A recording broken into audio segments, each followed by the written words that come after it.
Hello friends, எல்லாருக்கும் இன்னைக்கு சுதந்திர தின நல்வாழ்த்துக்கள். இன்னைக்கு ஒரு ஸ்வீட்டான டிஷ் எடுத்து அதை கொண்டாடலான்னு முடிவு பண்ணி இன்னைக்கு ரவா கேசரி செய்யலான்னு ஐடியா பண்ணியிருக்கோம். அதுக்கு தேவையான பொருட்கள்லாம் என்னென்னு சொல்கிறேன் பாருங்க. இது ஒரு அழகு ரவை எடுத்திருக்கேன். இந்த அழகில் ஒரு அழகு ரவை, அதே அழகில் இது 1.5 அழகு சர்க்கரை எடுத்திருக்கேன். அதுக்கு தேவையான அளவு சர்க்கரை. அதுக்கப்புறம் இது இந்த கப்பில் 3/4 கப் நெய் எடுத்திருக்கேன். அதுக்கப்புறம் பொரிக்கிறதுக்கு முந்திரி பருப்பு வச்சுருக்கேன். ஏலக்காய், கலருக்கு ஆரஞ்சு கலர் எடுத்து வச்சுருக்கேன். இந்த டிஷ்ஷை இப்போ எப்படி செய்யலான்னு நம்ம வீடியோக்குள்ளே போகலாம் வாங்க. அதோட இது வரைக்கும் நம்ம சேனலுக்கு சப்ஸ்கிரைப் பண்ணாதவங்க சப்ஸ்கிரைப் பண்ணிவிடுங்க. பக்கத்துலேயே இருக்க மணி பெல் அடிச்சிருங்க. வாங்க வீடியோக்குள்ளே போகலாம். இப்போ கேஸ் ஆன் பண்ணிக்கலாம். இப்போ கடாய் நல்லா காயட்டும். கொஞ்சம் ஸ்லோ ஃபயர்லேயே வைக்கணும். கொஞ்சமாக நெய் விட்டு முதல்ல முந்திரி பருப்பு ஏலக்காயெல்லாம் வறுத்துக்கணும். அதுக்கு கொஞ்சமாக நெய் ஊற்றுறேன்.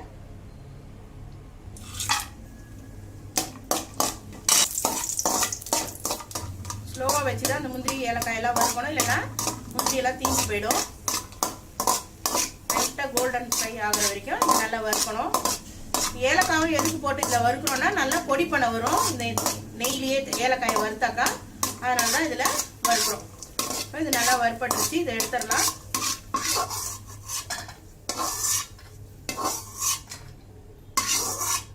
கொஞ்ச நேரம் ஆறட்டும். ஆறின பிறகு இந்த ஏலக்காயை பொடி பண்ணிக்கலாம். இப்போ அதே கடாயில் ஒரு அழகு எடுத்து வச்சுருக்கோம் இல்லையா ரவை, அதை நெய்யில் வறுக்கணும்.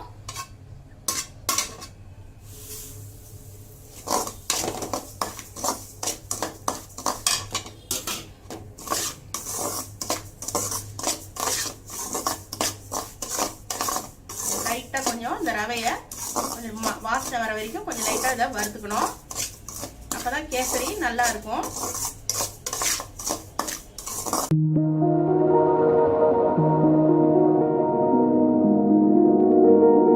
ரவையை வறுக்கும் போது லைட்டாக ரவை வறுப்பட்ட வாசனை வரும். அப்போ ரவை நல்லா வறுத்துருச்சுன்னு அர்த்தம். இப்போ எடுத்துடலாம்.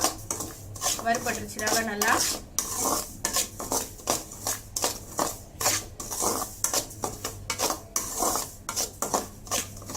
கேசரி ஒரு 1/2 hour தான். ரொம்ப ஈஸியாக செஞ்சிடலாம்.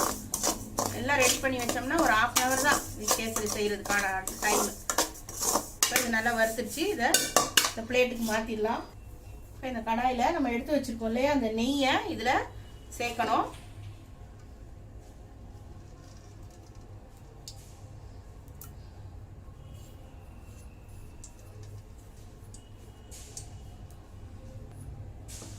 ஒரு அழகு ரவைக்கு ஒரு 1.5 டம்ளர் தண்ணி ஊற்றினா இந்த போதுமானது.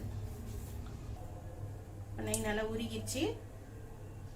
அடுப்பு கொஞ்சம் ஸ்லோவாகவே இருக்கட்டும். இப்போ இந்த டம்ளரில் நான் ஒரு 2 டம்ளர் தண்ணி ஊற்றுறேன்.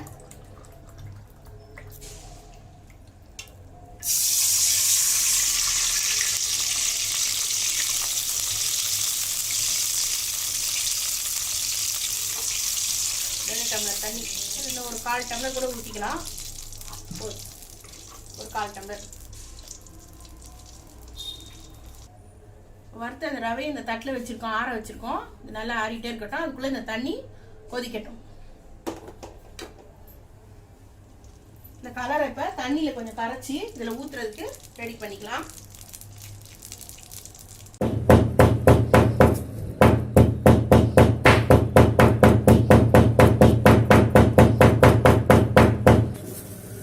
பேப்பரில் வச்சு இந்த ஏலக்காயை நல்லா தட்டியாச்சு.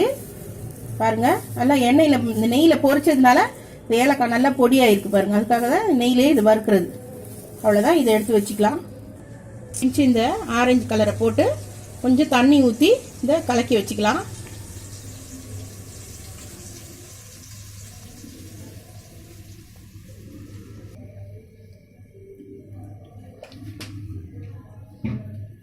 நல்லா இப்படி கரைச்சி விட்டுறோம், கட்டி இல்லாமல். இதை அப்படி வச்சுக்கலாம்.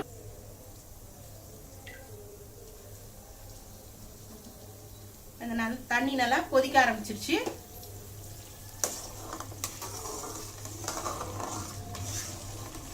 நல்லா கொதிச்சிட்டு தண்ணி. இந்த தண்ணியிலே இந்த கலரை ஊற்றிடணும். லாஸ்ட்டில் ஊற்றக்கூடாது, அப்புறம் அங்கங்கே நிற்கும் அப்படியே அந்த கலரு. இப்போ இதில் நம்ம இந்த கலரை சேர்த்தாச்சு. கலர் அவங்கவுங்களுக்கு டார்க்காக வேணும்னா போட்டுக்கலாம், கொஞ்சம் லைட்டாக வேணும்னாலும் அதுக்கேற்ற மாதிரி நீங்கள் உங்களோட விருப்பம் தான் இந்த கலரு. நான் கொஞ்சம் ஒரு மீடியமான அளவுக்கு தான் போட்டிருக்கேன். இப்போ ரவையை போடணும். ரவையை போட்ட பிறகு தான் சர்க்கரை போடணும். சர்க்கரையை போட்டுட்டு ரவையை போடக்கூடாது. இப்போ இந்த ரவையை போட்டு கிண்டலாம். கொஞ்சம் கொஞ்சமாக போட்டு அது அப்படியே கலரிக்கிட்டே இருக்கணும். அப்போ தான் அது கட்டி தடியாமல் அப்படியே இருக்கும், கட்டி ஆகாமல் அப்படியே இருக்கும்.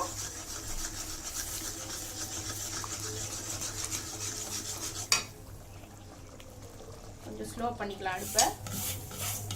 இப்போ நம்ம இந்த ரவையை எப்படி கொஞ்சம் நேரம் கிண்டி விட்டுக்கிட்டே இருக்கணும்.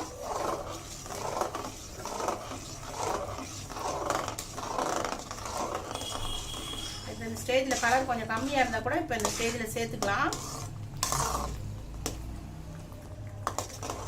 கொஞ்சம் கம்மியாக இருக்க மாதிரி இருக்குது, இன்னும் கொஞ்சம் அந்த கலரை ஆட் பண்ணுறேன். இன்னும் கொஞ்சம் இந்த கலர் அதில் ஆட் பண்ணியிருக்கேன்.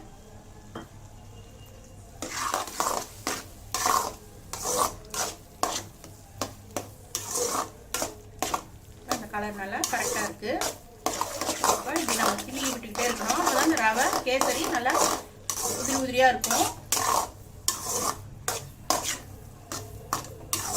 நல்லா கலரி விட்டுக்கிட்டே இருக்கணும். அப்போதான் இந்த ரவை கேசரி நல்லா டேஸ்ட்டாக இருக்கும், கட்டி பிடிக்காமல் இருக்கும்.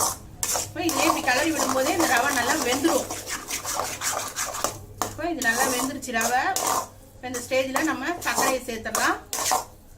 சர்க்கரை இதில் கொஞ்சம் கொஞ்சமாக போட்டு சேர்த்துடலாம்.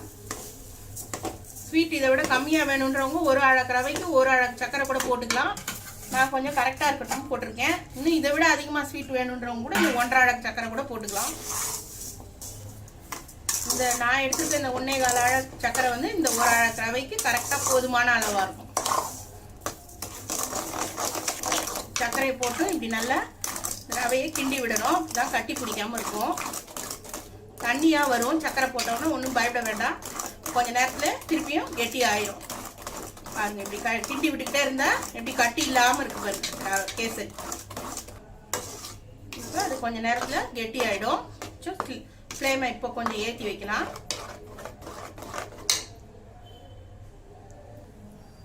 சர்க்கரை நல்லா கொதிச்சு இப்போ கொஞ்ச நேரத்தில் கெட்டி ஆகிடும். பிகினர்ஸ்லாம் அந்த வீடியோவை பார்த்தா ரொம்ப ஈஸியாக சீக்கிரமாக ரவா கேசரி செஞ்சிடலாம்.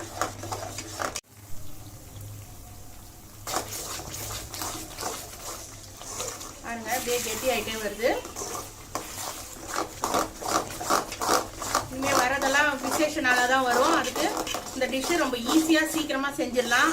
பிகினர்ஸ்க்கெல்லாம் கஷ்டம் இல்லாமல் ரொம்ப ஈஸியாக ஒரு 1/2 அன் ஹவர் தான் இந்த கேசரி சட்டுன்னு செஞ்சு முடிச்சிடலாம். இல்லைங்களா? இப்போ எப்படி நல்லா கெட்டி ஆகிடுச்சு பாருங்கள். சூப்பராக இந்த கேசரி ரெடி ஆகிடுச்சு பாருங்கள். ஒரு 20 நிமிஷம் தான் கரெக்டாக.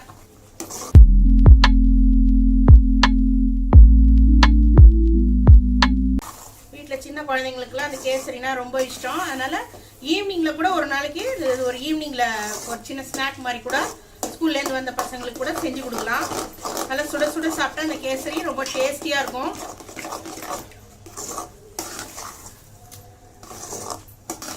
இதுக்கு மேலே இன்னும் கொஞ்சம் நெய் ஊற்றணும்னு அப்படி ஐடியா இருக்கிறவங்களா இருந்தால் கூட இதுக்கு மேலே ஒரு 2 ஸ்பூன் நெய் கூட ஊற்றிக்கலாம். அவ்வளோதான், நல்லா ரவை வெந்துருச்சு. இந்த பதத்தில் தொட்டு பார்த்தா அந்த நெய் போதுமா என்னன்னு தெரிஞ்சிடும். ஒரு ஸ்பூன் ஊற்றுறதா ஊற்றிக்கலாம். ஒரு ஸ்பூன் நான் மேலே நெய் ஊற்றி விடுறேன்.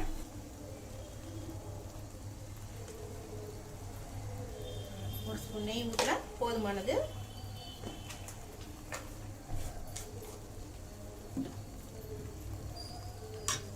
ஊற்றிட்டு நல்லா இப்படி கிண்டி விட்டுட்டா போதும். அவ்வளோதான், கேசரி இறக்கிடலாம். நல்லா சரியாக வந்துச்சு பாருங்க. எப்படி தலை இருக்கு பாருங்க, கட்டி தட்டாமல். நல்லா சில சமயத்தில் கேசரியெல்லாம் அப்படி கெட்டியாக இருந்தால் சாப்பிடவே முடியாது. இப்போ பாருங்க, சூடாக நல்லா சூப்பரான சுவையான கேசரி ரெடி. இதுக்கு ஏலக்காய் முந்திரி எல்லாம் போட்டுடலாம். அவ்வளோதான், இது போட்டு ஒரு கிண்டி விட்டுற வேண்டியதான். அவ்வளோதான், கேசரி ரெடி ஆயிடுச்சு.